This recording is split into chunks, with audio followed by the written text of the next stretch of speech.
à la personne de Jésus-Christ. Donc on dit, Éphésiens 5, verset 1, devenez donc les imitateurs de Dieu. Merci, c'est pour soutenir ce que tu dis. Le verset tombe à point nommé. Vous voyez?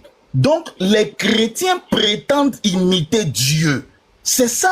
Ils prétendent imiter la perfection. Les musulmans prétendent imiter l'imperfection. Dans leur dogme, qu'est-ce qu'ils disent? Ils disent, oui, le prophète n'a pas péché, mais il a commis des erreurs.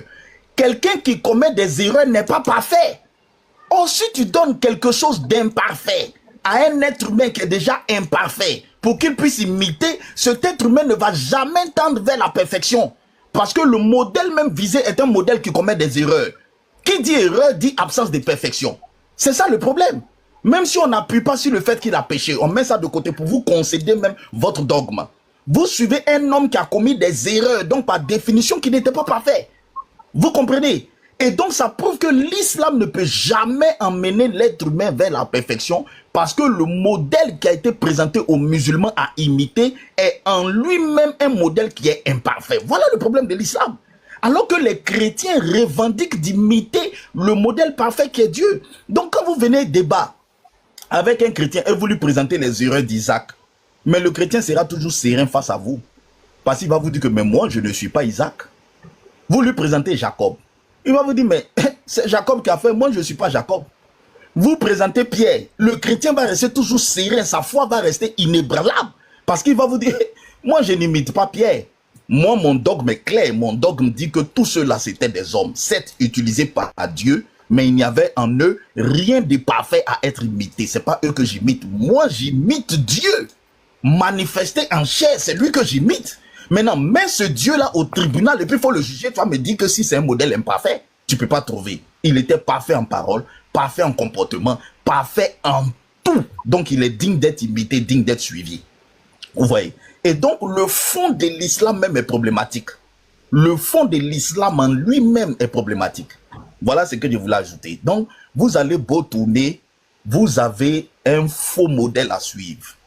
Un modèle qui ne peut pas vous tendre vers la perfection. Et c'est pour ça que le Seigneur dit dans sa parole que la loi de Dieu ne peut pas emmener un être humain à la perfection parce qu'aucun être humain ne peut accomplir vraiment une justice par le respect à 100% de la loi de Dieu. Tu trouveras toujours une erreur qu'il commet. Dès lors, le seul qui peut être le modèle parfait, qui peut nous montrer comment vivre, c'est Dieu lui-même. Et Dieu est venu en chair, en la personne de Jésus-Christ. Et nous a montré comment marcher en tant qu'un être humain. Il nous a montré comment marcher en tant que serviteur de Dieu. Il nous a montré comment marcher en tant que prophète.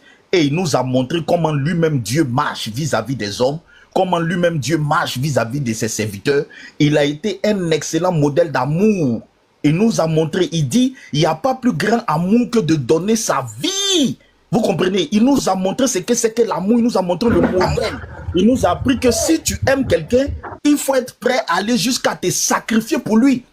Donc, un chrétien qui veut être un bon père peut trouver en Jésus-Christ un amour paternel. Il sera prêt à se sacrifier pour ses enfants parce que Jésus lui a montré la voie à suivre. Jésus a montré comment être même un bon enfant vis-à-vis de ses parents. Quand il était dans le temple à l'âge de 12 ans, en train de faire l'œuvre de Dieu, et que ses parents, ses tuteurs légaux sur terre sont venus le rappeler à l'ordre. Certes, il leur a dit que je suis venu faire la volonté de mon Père, mais le texte biblique dit qu'il est allé avec eux et il a été soumis à eux jusqu'à ce qu'il ait l'âge de la majorité. Donc, il a montré l'excellent modèle. Il a montré l'excellent modèle. Il a montré comment est-ce que le chrétien va finir. C'est-à-dire qu'il n'a pas fait que nous promettre la résurrection, mais il est ressuscité lui-même pour nous montrer le sort qui nous attend. Vous comprenez, c'est un modèle parfait. Mohammed vous a parlé de la résurrection, mais il n'a pas été capable de démontrer dans son corps l'espérance des musulmans. Mais Jésus-Christ nous a parlé de notre espérance et il en a fait la démonstration. C'est pourquoi on dit qu'il est le premier-né en tout. Il nous a montré, n'ayez pas peur, moi-même je vais mourir, je vais ressusciter pour vous montrer que dans votre corps que vous êtes là, c'est ça qui vous attend. Vous aussi vous allez mourir, vous allez ressusciter comme moi je suis ressuscité. Et il est venu. Les gens pensaient que son corps n'était pas le vrai corps dans lequel il était mort.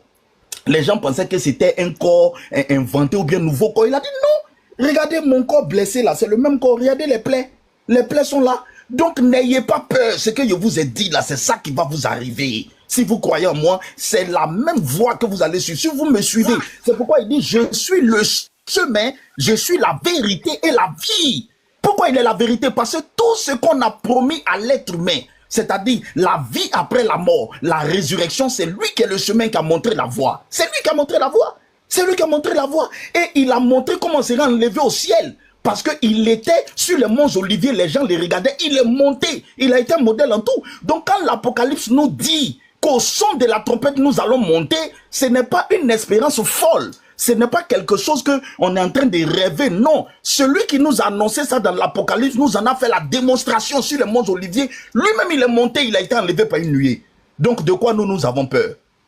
De quoi nous avons peur? Et c'est pour ça que dans l'interreligieux, vous n'allez jamais gagner devant un chrétien. Toutes les erreurs d'Abraham que vous allez sortir dans le texte biblique concernant Abraham, ce n'est pas notre modèle. Abraham a marié sa sœur, oui, c'est Abraham. Dieu ne nous a pas dit imiter Abraham. Vous allez sortir les erreurs de Jacob. D'ailleurs, le texte biblique, Dieu a fait exprès de mentionner les imperfections de tous ces hommes. Certes, qui sont de grands hommes parce que Dieu a marché avec eux. Mais il a fait exprès de mentionner toutes les imperfections pour nous montrer que vous ne pouvez pas trouver dans un être humain, fût-il un homme de Dieu utilisé par Dieu lui-même, vous ne pouvez pas trouver en lui un excellent modèle à suivre. Parce que quoi que l'homme soit, même s'il est utilisé par Dieu, vous trouverez toujours une faute, vous trouverez toujours une erreur. Regardez le grand roi David, un homme selon le cœur de Dieu, il a failli. Il était sur sa clôture, il a vu la femme d'un individu, il est tombé amoureux. C'est-à-dire que l'être humain reste l'être humain. Dieu a fait exprès. Voilà pourquoi le texte biblique nous dit, maudit soit quiconque place sa confiance en un être humain. Le Seigneur nous fait comprendre que si tu suis un être humain, tu vas tomber dans le trou. C'est pourquoi je profite pour parler aux chrétiens. Les gens qui entendent un pasteur qui prêche bien, un pasteur qui a l'onction, qui guérit les malades, qui ressuscite les morts et qui font de ce pasteur un modèle à suivre. Votre espérance et votre finalité sera la déception. Dieu fera en sorte que le scandale éclatera pour que la vérité soit maintenue, qu'aucun être humain ne peut être un excellent modèle à suivre. Que Jésus-Christ sera le seul modèle, le seul en fait de demeurer le premier-né en toutes choses. C'est ça. Vous comprenez? Donc la foi chrétienne est une foi solide. C'est un appel, une invitation à chaque être humain d'imiter Dieu et de ne pas ériger un être humain son semblable comme un modèle. Car l'être humain a toujours des failles. Si l'être humain poursuit la perfection, il doit poursuivre l'imitation de Dieu lui-même, le Créateur, le seul qui est parfait. Vous comprenez? C'est pourquoi nous n'avons pas de modèle nous n'avons pas Maman Marie pour modèle. On ne peut pas avoir Maman Marie pour modèle. Vous comprenez? On ne peut pas avoir Maman Marie pour modèle. Quoique nous la respections parce que son corps a servi à faire venir le Seigneur dans sa chair. Il faut lui accorder respect. Mais on ne peut pas l'avoir pour modèle. Ni dans notre foyer, aucune femme ne doit prendre Marie pour modèle. Le seul modèle excellent, parfait. On dit soyez les imitateurs de Dieu. La Bible ne dit pas soyez les imitateurs d'un homme. On dit soyez les imitateurs de Dieu lui-même. Où est Dieu pour que nous l'imitons? Jésus-Christ de Nazareth est ce Dieu que nous devons imiter. Je me mute.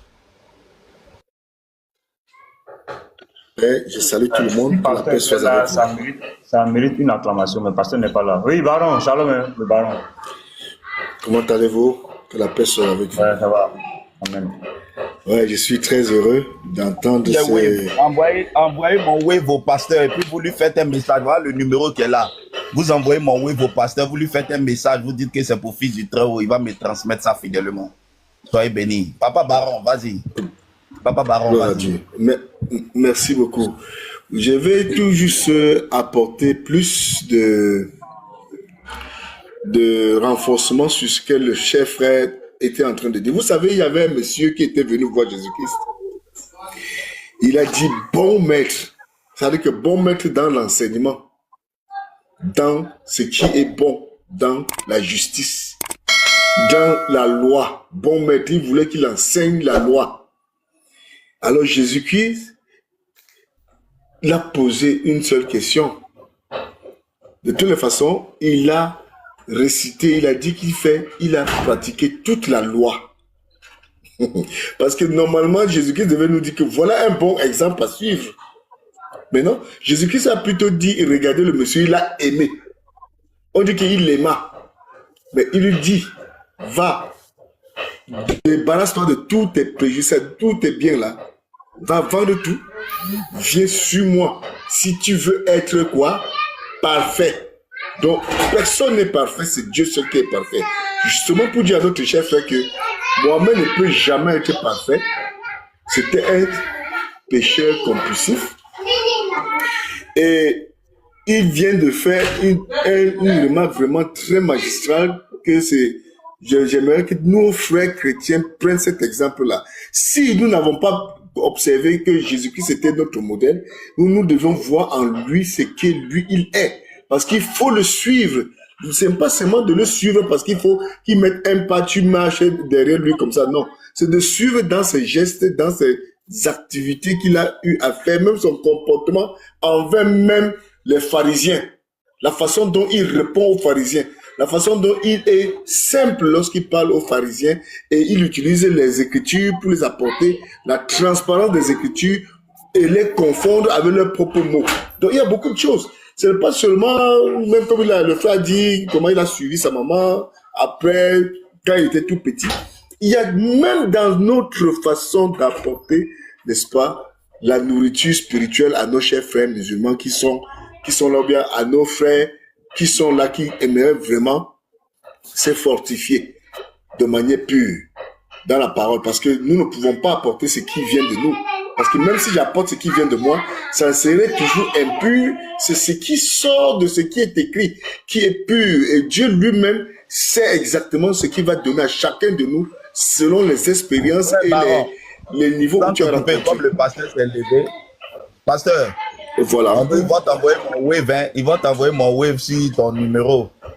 Ils vont laisser le message. Ils vont t'envoyer mon wave sur ton numéro. Ben, il y a les enfants qui parlent quelque part là.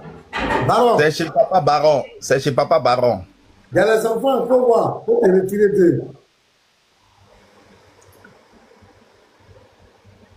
Voilà, il faut te retirer d'eux. Papa Baron.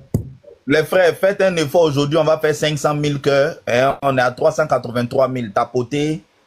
On va faire 500 000 cœurs. Je rappelle qu'aujourd'hui, vendredi, à partir de 21h, heure d'Abidjan, le frère Petit Mato s'en va nous représenter face à Ibrahim Issa. Le thème du débat, c'est par quoi sommes-nous sauvés? On est sauvés par quoi? D'après la Bible et le Coran. Voilà, donc ça va parler de miséricorde, ça va parler de grâce, ça va parler de mérite, de travail, ça va parler des salamandres qu'il faut vraiment exécuter pour avoir les points pour aller au paradis. Ça va parler de beaucoup de choses, ça va parler parce que il y a certaines religions où l'assassinat des salamandres fait partie des œuvres qui peuvent te qualifier pour le paradis. Il y a beaucoup de choses, donc il faut être au grand rendez-vous. Hein, aujourd'hui, vendredi 13 mars 2026, à partir de 21h, c'est chez Riles le débat, je crois. Hein, c'est ça, nos petits matos. C'est chez Riles, hein? Ah, il n'est pas là. Voilà. Voilà, vous allez découvrir les différentes voies du salut. Les différentes voies du salut entre les religions qui proposent l'assassinat des salamandres et les religions qui proposent la grâce de Dieu hein, comme voie du salut, entre les religions qui proposent la consommation des filles à 9 ans, entre les religions qui proposent l'imitation d'un homme qui était allergique aux petits chiens, entre les religions qui proposent les superstitions comme voie de salut et les religions et le christianisme qui propose la grâce de Dieu, ce grand Dieu-là qui a regardé nos conditions, qui sait que nous sommes poussière, qui nous offre une voie de grâce pour le salut, on va voir quel salut chacun doit choisir. Voilà, je recommande aux musulmans d'avoir le caillou et un salamandre hein, à proximité parce que ça va aussi les aider lors du débat à appliquer les textes coraniques. Voilà, donc c'est aujourd'hui vendredi 13 mars, un vendredi 13 2026, à partir de 21h, tous les panels chrétiens doivent être coupés pour aller soutenir le frère Petit Mato. Préparer les univers, les lions, préparer les fleurs, préparer, vous savez que le débat est à différents volets. Pendant que le frère combat dans les sentiers du Seigneur Jésus-Christ, vous combattez aussi en commentaire, dans les tapotages. Vous débattez aussi avec les musulmans qui sont en bas. Hein? En même temps, vous envoyez les fleurs, les univers, vous envoyez les cœurs, vous envoyez. C'est ça le débat. Hein, tout ça, c'est le débat. Voilà. Papa Baron, si tu es hors du bruit, c'est toi que j'attends comme ça et j'étais en train de meubler le temps. Si tu es là. Gloire à Dieu, j'ai déjà éloigné les enfants. Vas-y. Voilà, donc, non, tout a été déjà dit lorsque le frère a développé qui nous devions, n'est-ce pas, imiter. Et celui que nous allons imiter, c'est tout simplement le Seigneur Jésus-Christ, en prenant l'exemple même celui qui était venu gaillardement, n'est-ce pas, pour celui qui était venu gaillardement pour chercher, n'est-ce pas, les points auprès de Jésus-Christ. Donc, excusez-moi, je vais encore me mettre parce que apparemment, les enfants sont tous en train de faire des bruits à côté. Et tout nos Oui, mais je viens de... Ouais, j'ai déjà coupé, je suis déjà moi-même dans ma chambre. J'espère qu'il n'y aura plus de bruit. Voilà, donc, ce que j'étais en train de dire, chers frères, il y a quelque chose que je voudrais que nous allons essayer d'observer, puisque le thème de Petit Marteau, ça serait sur comment faire pour avoir le salut. Bible, Nous avons, voilà, Bible et Coran. Alors moi, vous savez que le musulman vit dans un rêve. Parce que le Coran a été donné dans un rêve. Même le père de la foi est dans un rêve. Et il reste toujours dans un rêve jusqu'au jour de la résurrection. Ils vont se réveiller, trouver que, bon, ils seront en enfer. Ça, c'est clair. Parce que Abraham même, il a vu qu'il était en train d'immoler son fils dans un rêve. Le Coran a été donné dans un rêve. Donc, toutes ces choses-là, ils sont que dans un rêve. Mais or, nous vivons avec quelqu'un qui est vivant. Il était avec nous, on le touchait. Il disait, touchez-moi ici, regardez, je suis réel. Je ne suis pas dans le rêve, je ne suis pas dans les visions. Vous voyez, il parlait de manière claire, limpide. Bon, maintenant, qu'est-ce qui se passe? Allah, lui, il vient toujours dire à nos chers frères musulmans, parce que même dans le Coran, pour qu'un musulman doit pouvoir expliquer le Coran, parce que tous sont des koufars à l'heure là. Tout musulman qui vient nous expliquer le Coran, c'est un koufar. Un koufar en puissance. Pourquoi? Parce que Allah dit que personne ne peut expliquer le Coran, c'est lui seul. Et si c'est lui seul qui peut expliquer le Coran, alors, comment alors comprendre le Coran? Allah leur donne la solution d'aller demander aux gens du livre. Il y a jusqu'à 3 passages, la sourate 21, verset 7, la sourate 16, verset 43, la sourate 10, verset 94. Ce n'est pas tout. Pour que Allah maintenant puisse expliquer le Coran, il y a une chose à faire. Être l'apôtre de celui qui est supposé être Issa dans leur propre Coran, et Jésus-Christ dans leur propre Coran. C'est-à-dire que tu ne trouveras nulle part un compagnon de Mohammed que Allah a fait des révélations à lui ou à eux pour, n'est-ce pas, leur montrer la bonne voie à suivre. À l'occurrence, la sourate 5, verset 111, Allah, lui, il vient là-bas dire de manière claire, limpide. Il dit quoi? Allah lui-même fait des révélations aux apôtres de son messager Issa, supposé être Jésus-Christ. Et il dit bien aux apôtres, mais pourquoi Allah fait des révélations? Alors que c'est Issa lui-même qui était supposé être le messager le messager d'Allah. Mais Allah devient le messager de son messager. Ça, c'est un point que nous allons mettre là. Deuxièmement, ce n'est pas n'importe quelle révélation Allah donne. Allah dit, il faut croire en moi et croire en mon messager. Et là, à l'instant T, ils ont fait la shahada. Ils n'ont pas fait la shahada seulement avec le nom d'Allah, mais ils sont entièrement cette fois-ci soumis. Parce que quand tu es l'apôtre de Issa, tu crois déjà à Allah. Mais Allah lui-même maintenant vient faire la révélation à ces gens-là, aux apôtres de Jésus-Christ, selon le Coran, si je veux dire. Parce que, attention, les chrétiens qui nous suivent ici, qui ne pensent pas que nous sommes en train d'approuver le Coran. Lorsque tu te frottes sur lui, l'huile va certainement rester sur ton corps. Mais c'est celui-là qui a le véritable huile qui va dire que voilà la tache de l'huile que tu as pris sur mon corps qui est sur ton corps. Donc, c'est nous qui pouvons venir montrer parce que nous avons lu ce qui est dans votre Coran pour comprendre, pour vous expliquer. C'est pour cela qu'Allah demande toujours aux musulmans de demander aux gens du livre, aux érudits du livre révélé avant le Coran. Donc, puisque nous sommes en train de parler du salut, voilà qu'Allah leur guide, leur montre où est-ce qu'ils doivent être musulmans entièrement. Il n'y a pas un musulman qui va entrer au paradis. C'est un musulman qui est complètement, entièrement musulman. Et c'est coranique. Et je les montre par A plus B parce que ce n'est pas seulement le musulman qui va entrer. Il y a un plus. Il faut qu'il croie au signe d'Allah et être musulman avant d'entrer au paradis. Il y a ces deux formes-là. Voilà le salut d'abord. Et qui est ce signe-là? La sourate 19, verset 21 nous dit de manière claire, limpide. Papa Baron, est-ce que tu n'es pas rentré dans le thème du débat déjà? Si, je suis en train d'entrer en quelque sorte pour donner juste les petits éléments qui vont permettre, parce qu'ils ne pourront pas. Ça, c'est le thème du débat hein, que je suis en train de faire, parce que normalement, c'est le soir. Comme il y a un débat, enfin, il est de coutume de garder les armes et de ne pas aborder le thème du débat. Mais non, les armes même déjà, même que je suis en train d'apporter là, je pense même pas que ça peut effleurer, parce que ça, c'est uniquement dans le Coran. Hein, parce que je sais que toi, tu vas attaquer le Coran sur d'autres sphères. Le Coran, c'est la sunna, il y a tout dedans. Est-ce que lui, c'est un coraniste? Il n'est pas coraniste. Je sais que sur tout ce que je suis en train de dire là, je ne peux pas attaquer l'aspect dans lequel tu vas aller. Je connais très bien où tu veux aller. Mais ce que je suis en train de vous amener, ce sont des choses que j'enseigne dans mon forum, que personne, aucun musulman, quand le musulman veut broncher lui-même, il se tait, il ferme sa bouche, il dit merci beaucoup, vraiment, il ne peut même pas broncher.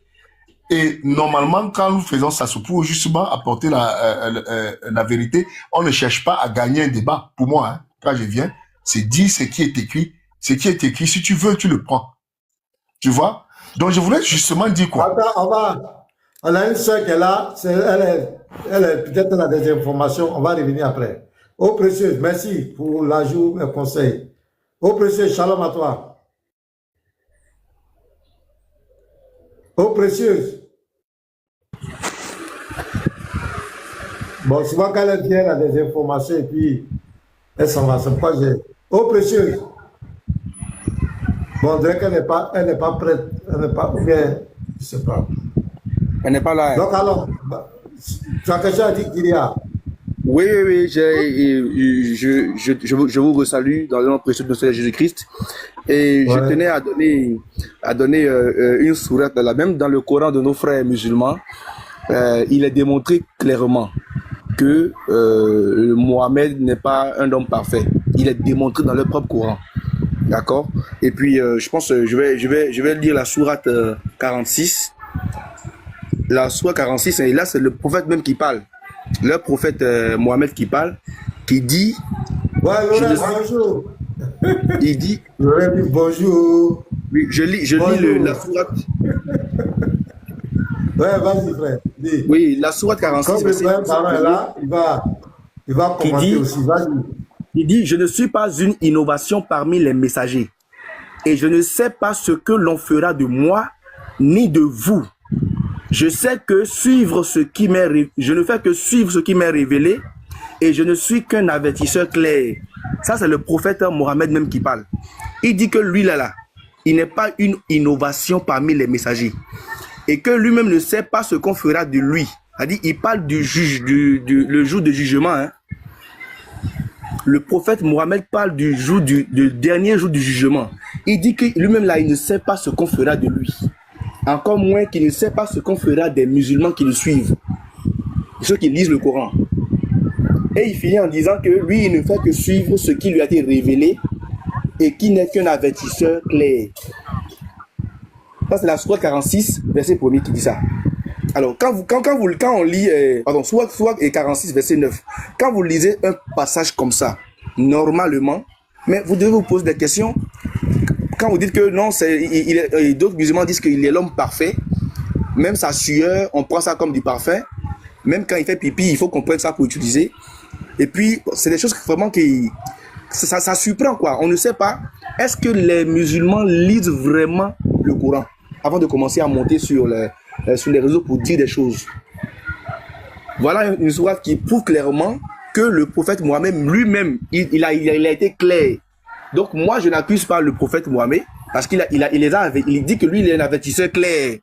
Donc il les a avertis qu'il ne sait même pas ce qui arrivera de lui le jour du jugement. Donc un musulman qui est intelligent, qui lit ça, il doit pouvoir tirer les conclusions qui s'imposent.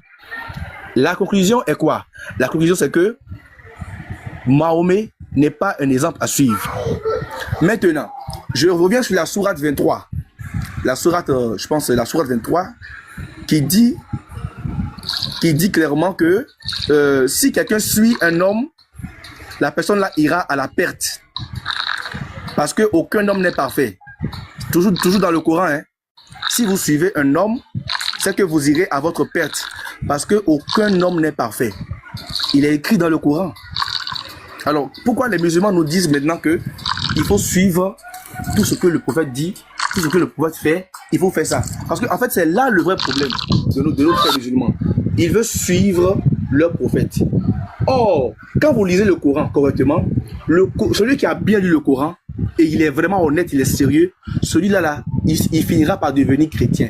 Parce que le Coran vous montre et vous démontre que le Seigneur Jésus-Christ est le vrai libérateur. Le Coran vous montre que la finalité de ce livre, c'est le christianisme. Et je vais appuyer ça par un verset, je pense que c'est la sourate 52, verset 21, qui dit: ceux qui auront cru que leurs descendants auront suivi dans la foi, nous ferons que leurs descendants les rejoignent. Et nous ne diminuerions en rien le mérite de leurs œuvres, chacun étant tenu responsable de ce qu'il aura acquis. Ceux qui auront cru que leurs descendants auront suivi la foi. Là, on parle de quelle foi? C'est la foi en Dieu. Et la foi en Dieu a été annoncée dans la Bible avant l'arrivée de Mohammed. Est-ce que vous voyez la nuance? La foi en Dieu a été annoncée avant l'arrivée de Mohammed.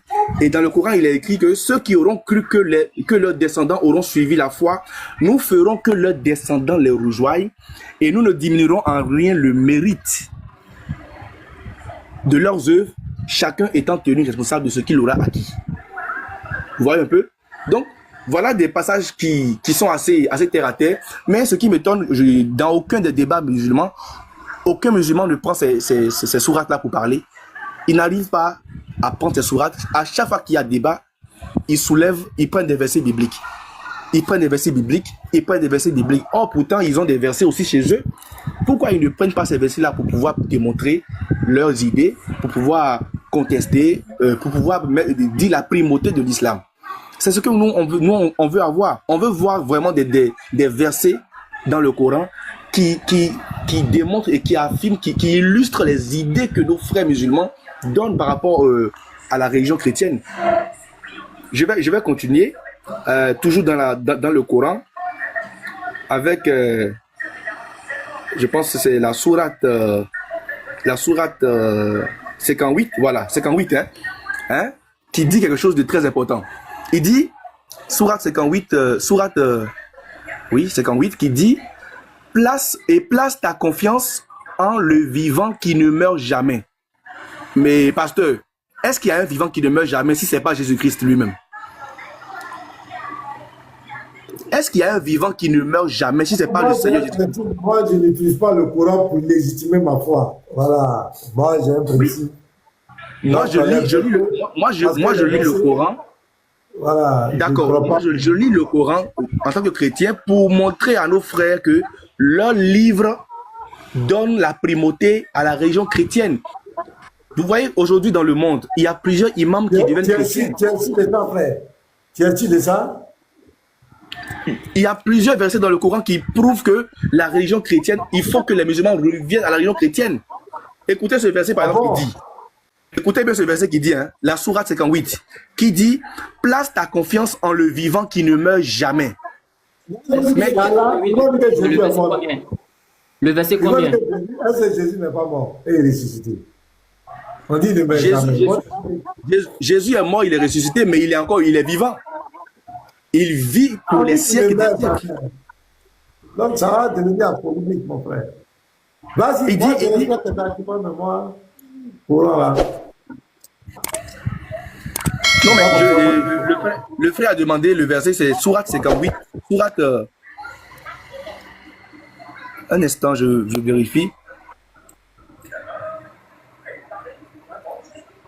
Attendant, Jésus-Christ lui-même, il a dit que l'écriture ne peut être anéantie. Donc, peu importe ce que tu vas dire, l'écriture doit rester et ça sera toujours. Même les pharisiens ou bien les prêtres qui étaient avec lui, ils cherchaient à tripatouiller, mais l'écriture restait toujours limpide devant Jésus-Christ. C'est pour cela que parfois, je considère le Coran comme un océan, au fait. Un océan dans lequel les fidèles musulmans sont noyés et ils ont la main tendue. Ils cherchent quelqu'un qui doit l'envoyer un fil, un gilet de sauvetage pour qu'ils doivent s'accrocher et sortir. Vous voyez, ils sont vraiment dans un océan de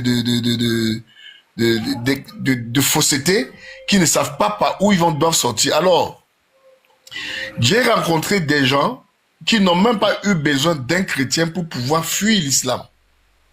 Et seulement en lisant le Coran, ils ont compris que finalement, il y avait quelque chose qui n'allait pas. Merci, et qu'on ne disait voilà. pas sur la personne de Jésus-Christ.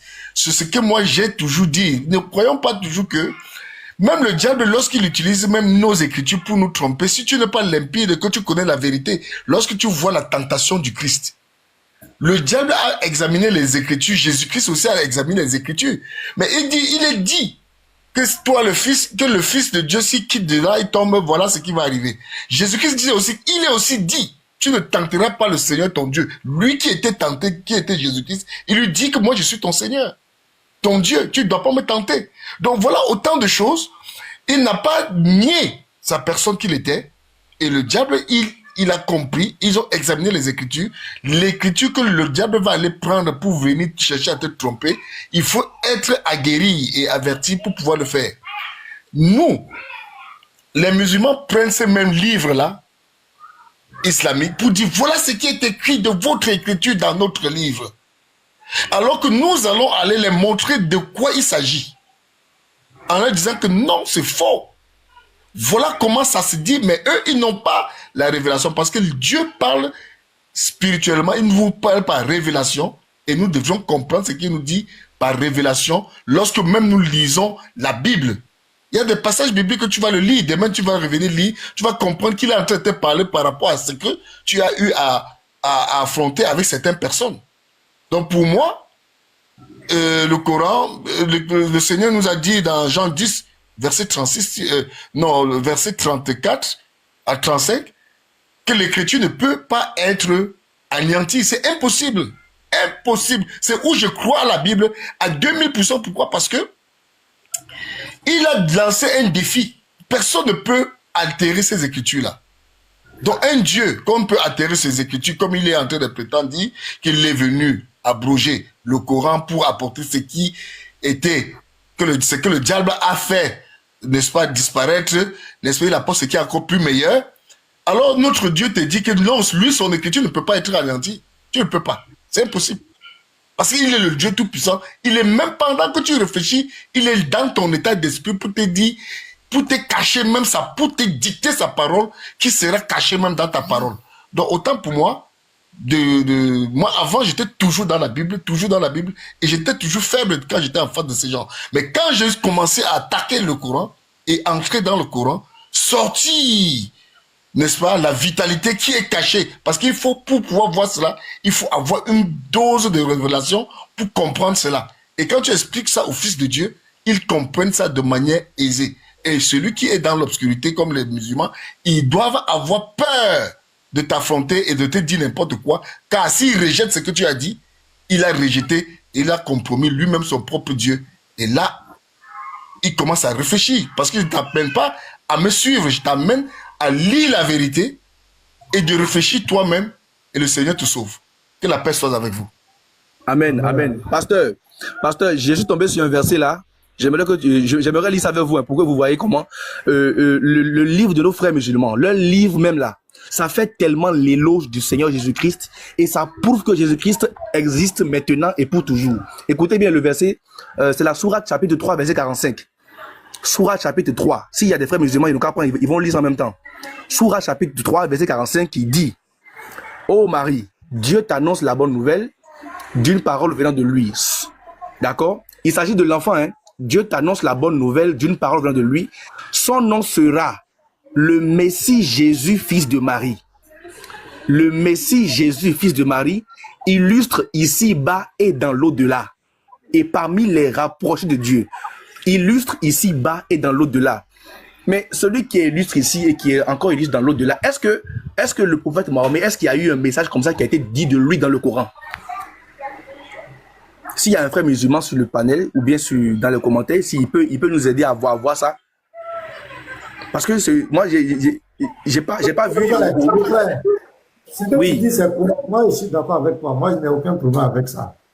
Mais si tu es devant un musulman à dire, parce que tous les textes que tu entends de dire là, c'est Allah qui l'a créé, c'est Allah qui l'a envoyé. Est-ce que tu es d'accord que c'est Allah qui a envoyé ton Jésus, qui est illustre ici-bas et dans l'au-delà?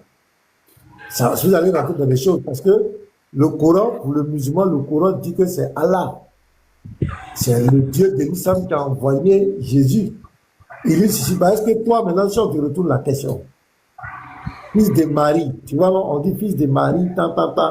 Est-ce que tu es d'accord que c'est Allah qui l'a créé? En fait, moi, dans ma conception, Allah, ça veut dire Dieu en arabe, hein, c'est tout. Il n'y a pas une différence. Hein. Quand on dit Allah, quand on dit en français, on dit Dieu. Cher frère, attends, pasteur Mena. Pasteur Mena. Le Seigneur de la Kaaba. Est-ce que tu es d'accord que le Seigneur de la Kaaba, parce que dans le dogme musulman, c'est le Seigneur de la Kaaba qui a envoyé Djibril. Tu comprends, non? Pasteur Mena. Oui. J'aimerais que tu vas... Oui. Je veux pas comprendre question de frère. Ça dit que dans les débats interreligieux, ça dit qu'on peut retourner ça contre toi. Parce que le Issa, donc faut même pas t'occuper du Coran pour légitimer une foi quelconque. Le Coran a été écrit pour combattre la foi chrétienne. Tu peux pas, parce que tu seras obligé de trier certaines parties des Jésus. Tu vas pas comme les musulmans. Quand ils viennent dans la Bible, ils trient certains versets, ils rejettent. Ça va faire de toi quelqu'un d'incohérent.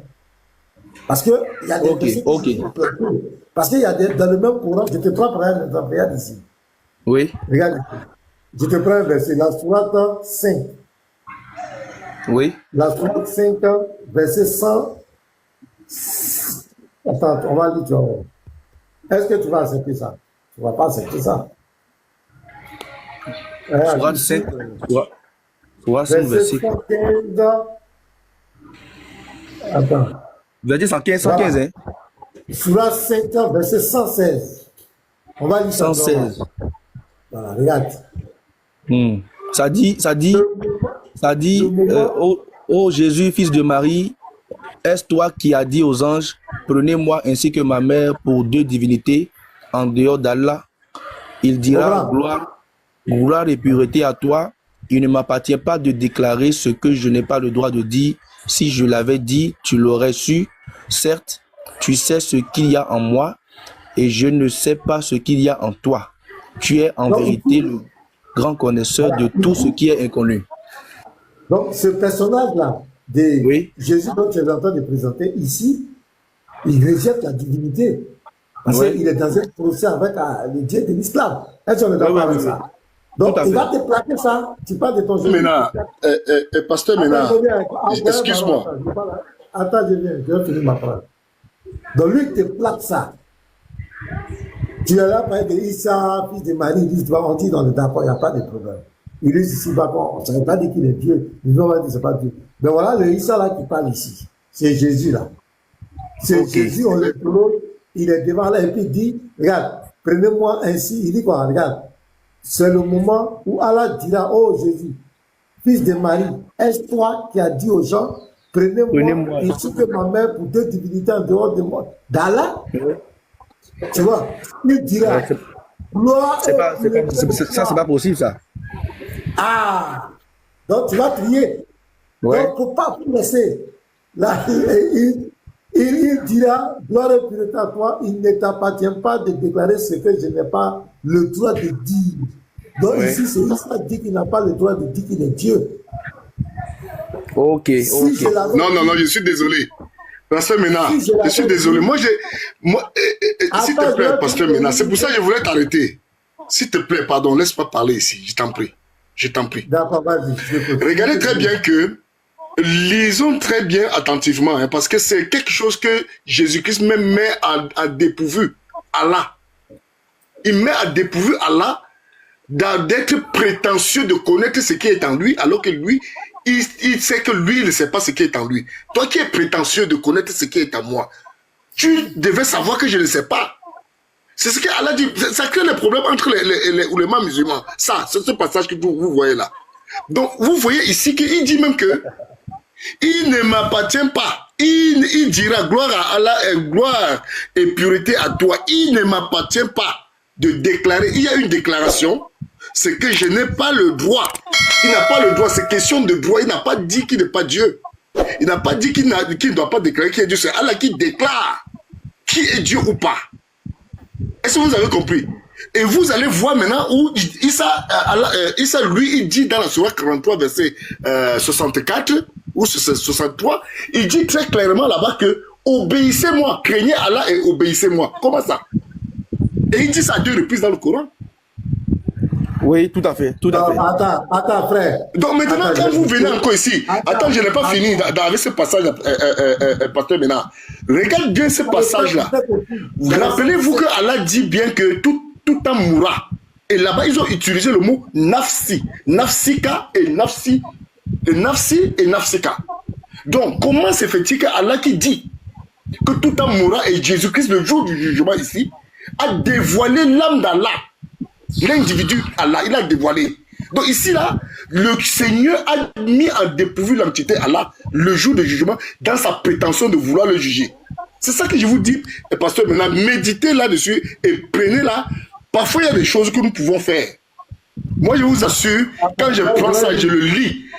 Je lis bien ce passage-là jusqu'à la sourate 110, au verset 119, autant pour moi. Vous voyez que lui-même, c'est Allah. Qui nous accusait, c'est Jésus-Christ qui était témoin pour nous et il nous a défendus. Il a dit même que Allah était témoin après lui. Et il dit que pendant qu'il était avec nous, ça dit que toi maintenant et toi où tu es là, je suis ici, de l'autre côté. Issa, lui, il est témoin de ce que tu es là-bas. Donc il est omniprésent. C'est lui qui était témoin, mais Allah ne le connaissait pas. Donc quand il est parti, Allah maintenant est resté derrière maintenant être Dieu. Et Issa finit par dire, Issa finit par dire à Allah que voilà tes... Papa Baron, si tu peux être puni. Je peux avoir une motion, Papa Baron. Attends, Je peux avoir une je te donne la parole. Non, papa, je vais poser une question qui est simple. Hein. Les frères qui êtes sur le panel, considérez-vous le Coran comme la vérité?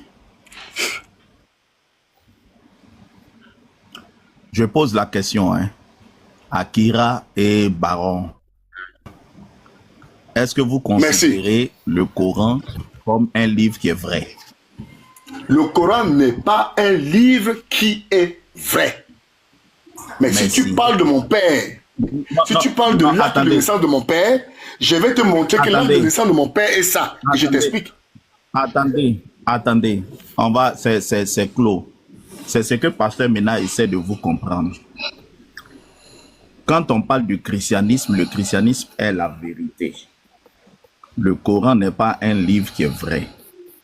Par principe, en débat, il faut éviter de prouver la vérité avec le mensonge.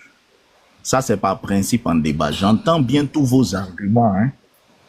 Mais quand tu considères quelque chose qui est faux, il ne faut pas utiliser le mensonge pour légitimer la vérité. Si la vérité est... Voilà, si la vérité est vraie, elle devrait pouvoir se légitimer elle-même. La vérité n'a pas besoin du mensonge pour se légitimer. Donc nous parlons du point de vue débatteur. Ce n'est pas une bonne technique de débat d'utiliser le mensonge pour essayer de légitimer la vérité. La vérité doit pouvoir se prouver par elle-même, sinon elle n'est plus vraie. Et moi, c'est mon principe. Donc, voilà. Donc, doyen, si vous D'accord, bon, maintenant je vais vous expliquer. Moi, Non, attends, j'ai une question. Fils de Dieu, je vais finir. Je vais chuter ici, là, je vous en prie. Attends, pardon, attends, je vais dire quelque chose. J'étais dans le verset. Regarde le verset. On ne peut jamais prendre ce verset, un chrétien ne peut jamais prendre ce verset dans un débat. Ce n'est pas possible. Sourate 5, verset 116 à 117. Je vais continuer, hein. Regardez. Regarde le verset 77. Honorable, il faut t'imiter. Regarde ce qu'il continue de dire. Je ne leur ai dit que ce que tu m'avais commandé, à savoir adorer Allah mon Seigneur. Ici, Jésus dit que Allah est son Seigneur. Mais ce n'est pas possible. Le Seigneur de Jésus ne peut pas être le Seigneur de la Kaaba. Jésus ne peut pas être soumis au Seigneur de la Kaaba. Mais ça là, on se retourne de l'argument contre toi. Allah mon Seigneur est votre Seigneur. Attends, je viens. Baron, attends, je vais finir de lire. Attends, je vais finir de lire. Le verset sans équivoque. Il y a une soumission directe. Le Seigneur Jésus est soumis à ce Dieu de l'islam. On peut pas, un chrétien ne peut pas prendre cet acte, tu vas arranger quoi dedans. Il dit, je ne leur ai dit que ce que tu m'avais commandé. Donc, ce Jésus est soumis au Seigneur de la Kaaba, au Dieu de l'islam. Il est, oh, c'est faux. Et en tant que chrétien, c'est pas possible. En tant que chrétien, c'est pas possible. Donc, si tu prends ça, c'est un autogol. Le musulman qui est en face de toi, qui est intelligent, il va retourner ça contre toi. Parce que là, tu seras obligé de faire comme les musulmans qu'on fait avec eux. Tu seras obligé de trier, de tituber. Parce qu'ici, il y a le verset écrit pour montrer la soumission de Jésus au Dieu de l'islam. Donc, regarde, il continue. Il dit, je ne leur ai dit que ce que tu m'avais commandé, à savoir adorer Allah, mon Seigneur et votre Seigneur. Donc, c'est un prophète qui parle ici. C'est un saint homme qui est soumis. Et je fus témoin contre eux aussi. Il dit les témoins contre eux aussi, longtemps que je fus parmi eux.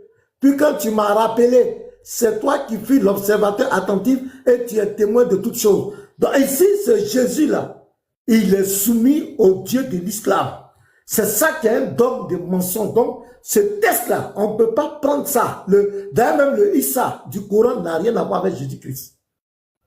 Si un chrétien veut montrer Jésus-Christ dans le Coran, c'est déjà une erreur doctrinale théologique.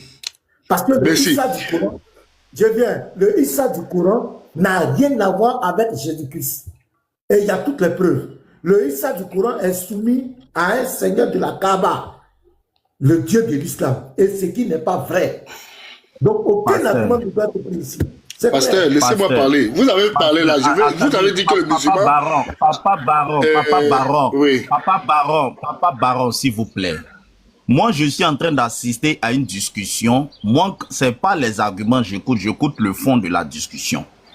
J'assiste à une discussion où quelqu'un dit « Je peux prendre le mensonge pour montrer la vérité. » Et un autre chrétien dit « Je dois pas utiliser le mensonge pour montrer la vérité. » Les frères, est-ce qu'on peut avancer, s'il vous plaît? Merci. Parce que papa maintenant, laissez-moi finir, fils de Dieu. Papa Baron, non, laisse-moi finir, papa, écoutez. Moi, je ne veux pas que quelqu'un essaie de dire qu'il peut prendre un verset coranique pour prouver que Jésus-Christ est la vérité. Je veux pas. C'est toi qui ne veux pas, n'est-ce pas? Parce que c'est comme si vous êtes en train de dire, attendez. Non, attends, c'est toi qui ne veux pas. Non, attends, c'est toi qui ne veux pas ou bien c'est moi qui dois dire ce que j'ai vu? Non, je t'ai posé la question, est-ce qu'on peut... Oui, laisse-moi répondre, tu me poses la question, je dois te répondre, mon cher frère et fils de Dieu. Laisse-moi finir de répondre à ce que tu as dit. Tu m'as déjà répondu au départ. Non, tu ne m'as pas laissé finir de développer. Quand quelqu'un vient et écoute, par exemple, laisse-moi parler, je t'en prie, mon frère, s'il te plaît, je t'en prie. S'il te plaît, laisse-le parler, on va Merci, cher frère. Regardez très bien, si on me dit que mon père est né à une date quelconque, dans un livre, et qu'il y a eu les traces de la date de naissance de la naissance de mon père dans un livre, je peux utiliser ça pour prouver que ce que tu dis là c'est faux et voilà ce qui était vrai ici, ce qu'on a voulu te dire. Parce que la question est de pouvoir le lire et le comprendre. Ce que le pasteur Mena vient de lire tout de suite là, ce qu'il vient de lire, et il faut bien, quand vous lisez, prenez la peine de méditer sur chaque mot. Et l'attitude de qui est Jésus-Christ aussi dans la Bible. Parce qu'il nous dit, il rapporte à ceux-là qui lisent ces livres-là de demander à ceux-là si vous ne connaissez pas. Il dit ici, adorez Allah mon Seigneur. Ça c'est clair. Nous supposons que Allah est qui? Est celui qui suppose être le Dieu Tout-Puissant. Je ne viens pas pour vous dire que c'est celui qui est le Dieu de la Kaaba, non. Je ne viens pas ici pour vous dire ça, parce que l'entité est confondue ici. Bon, maintenant, il vient te dire, mon Seigneur. Pourquoi il n'a pas dit notre Seigneur? Et il vient encore dire, et votre Seigneur. Quel est le Seigneur de Jésus-Christ? Il faut qu'on connaisse qu'il y a la conscience divine de Jésus-Christ et la conscience humaine. Donc, quand il parle même dans la Bible, il y a des périodes où il parle dans la conscience humaine. Et il dit bien ici, je fus témoin contre eux aussi longtemps que je fus parmi eux. Mais comment Jésus-Christ peut-il être témoin dans toute l'humanité de ce que vous avez fait dans chacun de vos maisons? Non, répondez-moi. Puisque Allah lui-même, pour dire, il dit même que, même dans la sourate Ikhlas, où Allah vient gaillardement dire que c'est lui, Allah. Mais non, on a dit, il est Allah. Qui est celui-là qui est Allah? On donne la description de celui qui est Allah.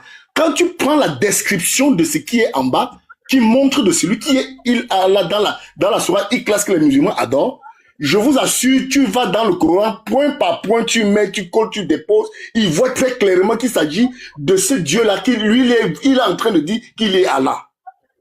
Je ne suis pas en train de me faire des éloges. Je vous ai dit, il n'y a aucun musulman. Moi, j'ai une seule question. Moi, j'ai une question, je ne te comprends pas. Ta démarche, je veux comprendre ta démarche. Tu veux utiliser le Coran pour montrer que Jésus-Christ est Dieu, ou bien tu veux utiliser le Coran pour montrer que Jésus-Christ est le chemin qu'il doit suivre? Je veux comprendre, c'est quoi le but de ton argumentaire? Qu'est-ce que tu essaies de démontrer? Le Coran a tout ce que le Christ a enseigné de manière révélationnelle aux musulmans qui veulent chercher la vérité. Moi, je vous ai dit ça. Superficiellement, tu le lis. Donc, je te repose ma question. Est-ce que pour toi, le Coran contient des révélations authentiques de Jésus-Christ? Le Coran contient la révélation authentique de Jésus-Christ qui dit qu'il est Dieu. Donc, le Coran est la vérité? Je te dis. Quand on dit dans la contenance. Attends, quand je dis quand on dit dans la contenance. Écoutez, donc on va à la conclusion. Non, c'est pas pour réargumenter. On t'a écouté. Tu dis le Coran contient la révélation authentique de Jésus-Christ. Donc je te pose la question. Donc le Coran est la vérité?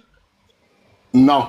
On ne voit pas ça dans ce sens. Comment le Coran peut contenir? Comment le Coran peut... Attends, mon frère. Attends, laisse-moi. Non, attends, laisse-moi, je vais terminer. On t'écoute depuis un temps. Moi, je pose des questions de précision. Comment le Coran peut contenir des révélations authentiques et puis à la fin de ton exposé, tu vas dire que c'est le mensonge? Est-ce que Jésus n'est pas le fils de Marie? La Marie du Coran, là. La Marie du Coran, attends. Non, tu me dis qu'il y a Marie du Coran. Là, maintenant, tu es en train de venir vers moi. Tu es en train de me revenir. Est-ce que Jésus est le fils de Marie? Pardonnez. Je vais vous départager. Dans le Coran, ce n'est pas de cette Marie que le Coran parle. Le Coran ne parle pas de la même Marie. Fils de Tréo, attends, je vais lire un verset. Sourate 5, verset 72. Ça, c'est la déclaration du Coran. Ce sont des mécréants, ceux qui disent en vérité, Allah c'est le Messie, fils de Marie. Donc le Coran dit, celui qui dit que Jésus est Dieu là, il est Allah, c'est un mécréant. Donc tu ne peux pas venir dire dans le Coran, tu vas venir prouver Tu vois, non, c'est pas possible. Le Coran a été écrit pour combattre la foi chrétienne. Le Coran, c'est une réfutation de la foi chrétienne. Le Coran dit, ce sont des mécréants, ceux qui disent que Jésus est Dieu. Doyen Baron, pardon. Et bon, relisons ça doucement. Tu as dit la sourate combien, le verset combien? Sourate 5, verset 72. C'est dans le même chapitre là. Dans le même chapitre. Merci. D'accord, regardez très bien. Hein. Et je vais te mettre à dépourvu. Tu vas comprendre ce que je te dis. Regarde, lisons ça. Lisons, non. Toi, tu as lu. Tu as compris ce que tu veux entendre. Lisons ça doucement, s'il te plaît.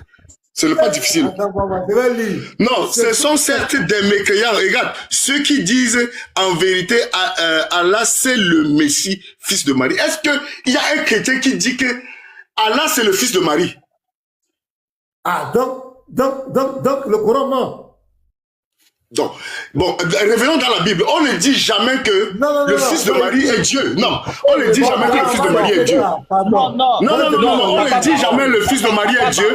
On dit le fils de Dieu est Dieu, monsieur. Attendez, Papa Baron. Non, attendez. Pasteur, attendez, je vais modérer. Parce que vous savez, ça commence à fatiguer les frères en bas. Non, attendez, attends. Kira, attendez. S'il vous plaît, attendez. Pasteur, ça commence à fatiguer les frères en bas. Il y a des questions précises. Moi, ce qu'on est en train de faire là, c'est fatigant. Excusez-moi, je sais que les frères sont fatigués. C'est fatigant. Le Coran là, c'est un mensonge ou bien c'est la vérité? Pasteur, est-ce que ceux qui sont en train d'argumenter peuvent répondre simplement à cette question? C'est une question simple. Moi, je veux qu'ils répondent à cette question. C'est la vérité ou c'est un mensonge? C'est une question simple. Je ne sais pas est-ce qu'on a besoin de 2 heures argumenter, prendre des versets pour répondre à cette question? Pourquoi on ne répond pas à cette question? Je pose une question directe. Le Coran, c'est la vérité ou c'est le mensonge? Est-ce que le Coran est la parole de Dieu? Je peux répondre? Oui. On veut savoir. Le Coran, c'est la ruse. Tu as posé une question guidée vers ta réponse. Je te dis bien, le Coran, c'est la ruse. Pourquoi je dis ça? Non, attends, ne dis pas ça. Je ne suis pas un musulman. Tu vas me dire comme ça. C'est ma question. Je veux continuer. Mais non, tu as répondu. Mais laisse-moi développer ce que je dis. Laisse-moi développer. Laisse-moi, je vais continuer. On n'est pas là pour... C'est une perte de temps. On n'est pas là pour argumenter, on n'a pas ouvert le panel pour argumenter. Nous disons, on ne peut pas utiliser la ruse pour légitimer le christianisme. Si le Coran c'est la ruse, comme tu viens de dire, on ne doit pas utiliser la ruse pour légitimer le christianisme. On a un problème de méthodologie. On va pas faire 2 heures de débat pour ça. C'est une incohérence intellectuelle. C'est une incohérence intellectuelle. Tu peux pas dire que... Est-ce que vous pouvez m'accorder le temps maintenant? Parce que je vais vous laisser. Donnez-moi 5 minutes, je finis et puis je vais partir. Je vous en prie, je m'émute. Regardez très bien, chers frères. Le diable, lorsqu'il a tenté Jésus-Christ, il a utilisé la ruse avec les Écritures pour chercher à manipuler Jésus-Christ. Et Jésus-Christ l'a apporté la vérité claire de ce qui est écrit. Pourtant, ce que le diable disait, c'était écrit. Mais c'était de la ruse qu'il a fait pour pouvoir le faire tomber. Il a utilisé les Écritures. Je te dis 5 minutes, je n'ai même pas fini, mon frère. S'il te plaît. S'il te plaît. Demandez 5 minutes, je vais descendre, mon frère. Pardon, s'il te plaît. Non, attendez. Bah, fils, laisse-le. Je vais lui donner ces 5 minutes. Il va parler, laisse-le. Merci, chronométrez ça, s'il vous plaît. Moi, je ne parle pas plus que ça. Donc, moi, je vous ai présenté cela pour que vous allez comprendre. Je sais que c'est très difficile à certains de le comprendre. Mais par expérience, moi, je sais très bien ce que j'ai fait et ce que j'ai déjà eu à faire à travers ça. Ça m'a montré beaucoup de résultats. Deuxièmement, notre cher frère a lu. Vous tous ici, vous avez compris, vous avez confirmé que ce qu'il dit, c'est tout à fait clair. On ne dit jamais que le Fils de Marie est Dieu.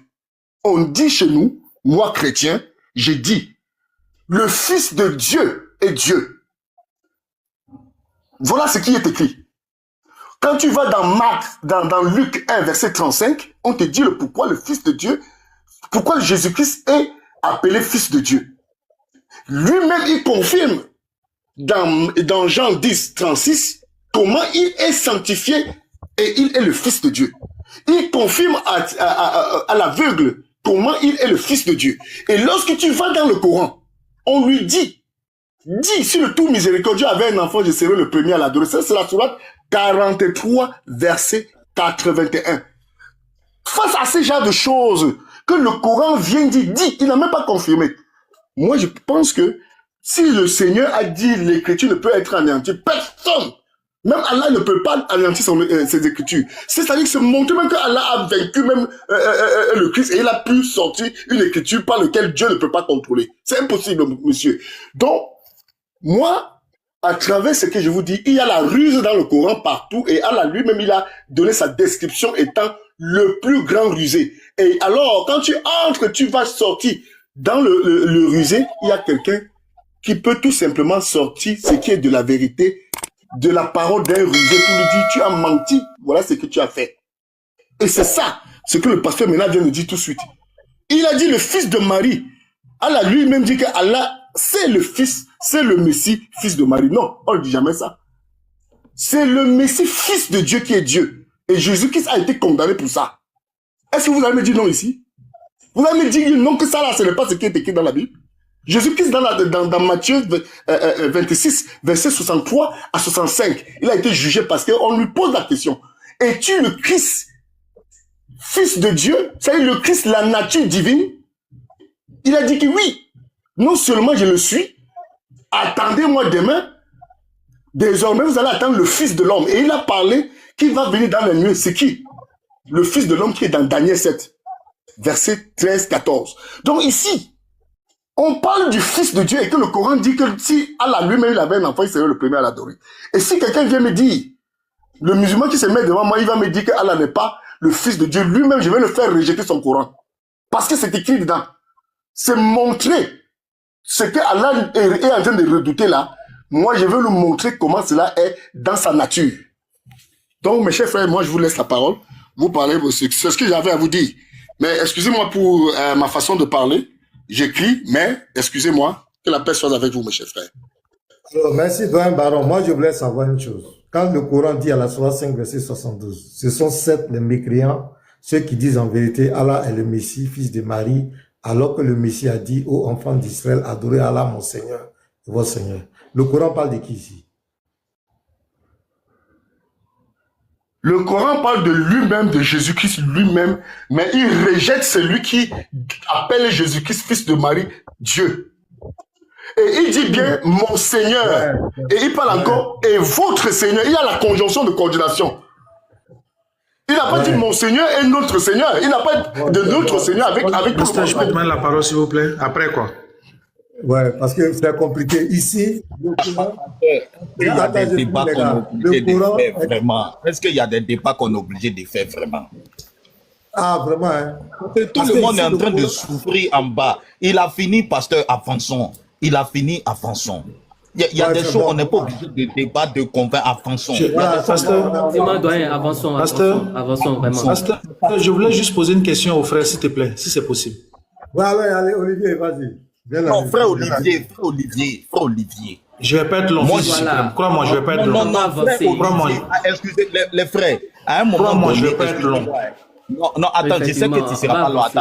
Attendez. Moi, à un moment donné, j'ai l'impression que nous-mêmes, on a un esprit de discussion. C'est-à-dire, on veut tout discuter. Quelqu'un dit, un livre, c'est de la ruse. Lui, il peut utiliser ça pour montrer la vérité. Toi, tu dis, on ne peut pas utiliser le mensonge pour prouver la vérité. C'est quel débat on veut faire? Si lui, il peut utiliser, il n'a qu'à utiliser. C'est quel débat? On veut forcément sur le panel là débattre et montrer que on ne peut pas utiliser le mensonge. Il faut qu'on débatte, qu'on rebondisse, qu'on débatte. C'est pas tous les débats, les frères. Non, c'est pas un débat que je veux faire. Je voulais juste qu'il m'éclaire sur quelque chose. C'est une question simple, ça n'a rien à voir avec ce qu'il est en train de dire. Frère, c'est une question simple que je veux lui poser. Là, ça va amener une argumentation qui va épuiser notre âme. C'est éclairage que tu demandes là, ça va encore envoyer des argumentations qui vont épuiser encore votre esprit. Effectivement, traitons ça un autre point. C'est très haut. Ok, donc on va avancer, les gars. On va Nelson avancer. Baron, Merci, il a sa pasteur. méthode, il a sa stratégie de communication, de son approche avec le courant. Mais nous ici, Non, pour moi, si je vais faire ma lanterne sur ce que... non, je Oui. dis, on va avancer. Donc, nous ici, avec tous les débatteurs, nous on s'est dit que déclarer un livre de ruse ou bien de mensonge et venir l'utiliser pour soutenir, pour légitimer une quelconque foi, un quelconque argument, nous on appelle ça de l'incohérence intellectuelle. C'est ce qu'on reproche aux musulmans. Le musulman te dit que la Bible est falsifiée, la Bible n'est pas la parole de Dieu, mais le même musulman vient, je vais montrer Mohamed dans la Bible. Non. Il y a une barrique d'eau de 200 litres où on a mis une goutte de poison dedans. Tu ne peux jamais dire qu'il y a l'eau potable dans cette eau, tu vas venir trier pour prendre un peu. Ça, il faut être cohérent. Soit que le livre est vrai, on l'utilise, soit il est faux, on le rejette. Et nous, notre principe, quand on prend le Coran devant un musulman, c'est de lui montrer les incohérences de sa foi, mais pas pour légitimer notre chose. Parce que nous savons que le Coran, le personnage Issa qui est dans le Coran, c'est un personnage fictif qui a été inventé pour combattre la foi chrétienne. Et c'est sur cette base que les musulmans viennent dire que Jésus n'est pas Dieu. Parce que dans la tête du musulman, dans le dogme du musulman, Jésus est un prophète qui a été envoyé par Allah, par le Seigneur de la Kaaba. Il était un être humain comme nous, toi et moi. Ça, c'est le dogme musulman qu'on connaît. Et on connaît. Donc, je ne peux pas venir encore dans ce livre-là pour vouloir dire que je vais légitimer Jésus-Christ. C'est vraiment compliqué parce que tu seras obligé de trier des versets. Tu vas trier certains versets et tu vas... Donc, ça va devenir comme ce que les musulmans font. Tu prends ici, quand ça t'arrange, ici, quand ça ne t'arrange pas, tu rejettes. Et tu vas maintenant faire des interprétations forcées, parce que tu veux faire forcer, tu veux faire forcing. Et quand quelqu'un va t'écouter intellectuellement, il va savoir que tu fais du forcing. C'est pas ça. Le Coran dit, ce sont certes les mécréants, ceux qui disent en vérité, Allah est le Messie. Le Messie, là, c'est Jésus-Christ. Il dit que celui qui dit Jésus est Dieu, c'est un mécréant. C'est le Coran qui dit ça. Est-ce qu'il y a un débat? C'est le Coran qui dit ça. Le comment dans ce livre-là, bon, on va laisser, on va avancer. Lui, il a son approche, mais nous, notre approche, là, on n'est pas dedans. Voilà, nous, on n'est pas dans ça. Donc, Olivier, c'était quelque chose à dire. Ce côté-là, je crois qu'on va laisser. Voilà. On va avancer.